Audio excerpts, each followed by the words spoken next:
యువత మాదక ద్రవ్యాలు మత్తు పదార్థాలకు బానిసల జీవితాలను నాశనం చేసుకోవద్దని కరీంనగర్ పోలీస్ కమిషనర్ సుబ్బారాయుడు సూచించారు.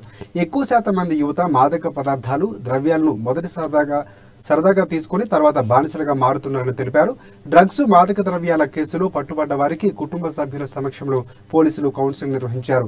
కమిషనరేట్ కేంద్రంలో ఓపెన్ థియేటర్ ఆవరణంలో మాదక పదార్థాలు వాటి దుష్పరిణామాలు అంశంపై అవగాహన కార్యక్రమాన్ని నిర్వహించారు.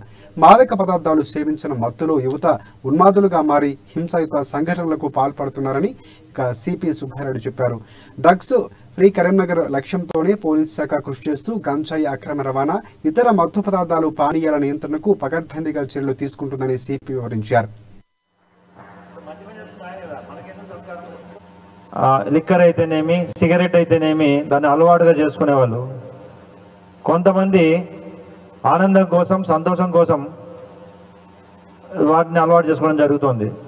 అందులో భాగంగానే ఇటీవల కాలంలో చాలా చోట్ల ఈ గంజాయి తర్వాత ఇతర మార్గద్రవ్యాలను కొన్ని వాడడం జరుగుతోంది.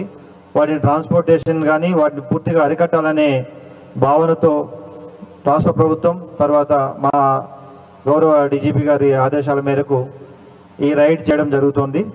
కేవలం దురలవాట్ల కోసం ఇలాంటివి చేస్తున్నారు. ఇది మీ ఒక్కరి మీదే ప్రభావాన్ని చూపదు. ఇది మీ కుటుంబం మీద, సమాజం మీద, తర్వాత మీ ఫ్రెండ్స్ మీద, ఇతర అన్నిటి మీద ప్రభావాన్ని చూపుతుంది. ఈనాడు ప్రతి తల్లిదండ్రులు కూడా మా పిల్లలు ఎంత బాగా చదువుతున్నారు అనే దాంతో పాటు ఏ విధమైన దురలవాట్లు ఏమైనా ఉన్నాయా అని ఆలోచించాల్సిన అవసరం ఎంతైనా ఉంది. సో ఇవన్నీ ఆలోచించే మిమ్మల్ని అందరినీ కూడా కౌన్సిలింగ్ పిలిచడం జరిగింది.